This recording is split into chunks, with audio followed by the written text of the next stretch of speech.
We need to get you right to some breaking news here. An investigation underway into a deadly shooting along a popular area downtown. 5 people have been shot. Multiple crews are on the scene right now. Lots of law enforcement downtown right now. And a couple separate locations where this happened. And News 8's Chris Groh is joining us live from one of those spots, a very popular spot in front of the Pendry Hotel. Chris, what can you tell us? Yeah, so we're actually right outside the Pendry Hotel where sadly, the only person that was killed in this shooting was shot just outside that Pendry Hotel. Now, there were multiple shooting scenes, but there was at least one witness who heard the shots ring out from the Pendry Hotel. Take a listen to what he said and how he described the scene last night. Well, I was up top at a hotel, and I heard 2 shots, and maybe about 3 minutes went by, and then I heard another 2 shots, and that's when I saw some people running down the block right here. And then maybe about 6-7 minutes, no, like 5-6 minutes, saw some cops pulling up, and that's when I came down here and popped my head out and see what was going on.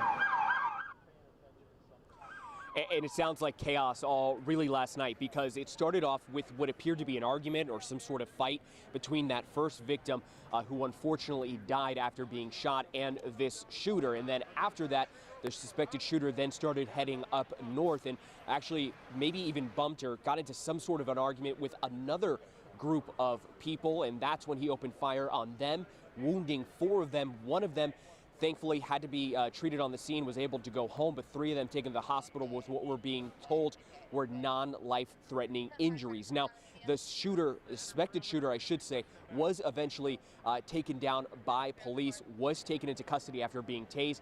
It does appear that maybe some witnesses were able to help track down this person. Thanks to them following him, potentially maybe even trying to take him down themselves, so maybe even another confrontation. So we're still trying to figure out a lot of what was going on, but this is a little bit more of what we know about why the shooter then opened fire on that second group. Take a listen to this lieutenant from San Diego Police Department. Preliminarily, that's what we're being told, that he was bumping into people, kind of verbally picking fights with them, that he was the aggressor in the confrontation up at the next block.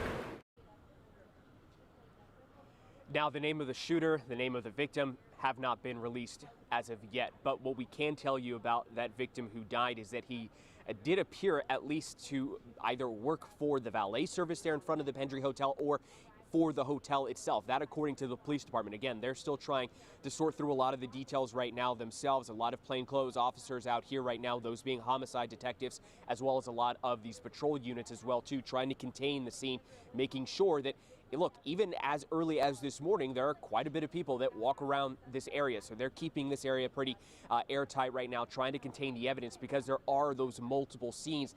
We even heard of at least one of those victims from that second group running off. And then that area gets contained as well too, because it could potentially contain evidence. So a lot to go through here right now. Again, some more information of that person who did die. We are being told a 28-year-old male. So that's all we know right now. We are waiting on some names to be coming out here, so we'll be sure to be updating you throughout the morning. Eric and Netta.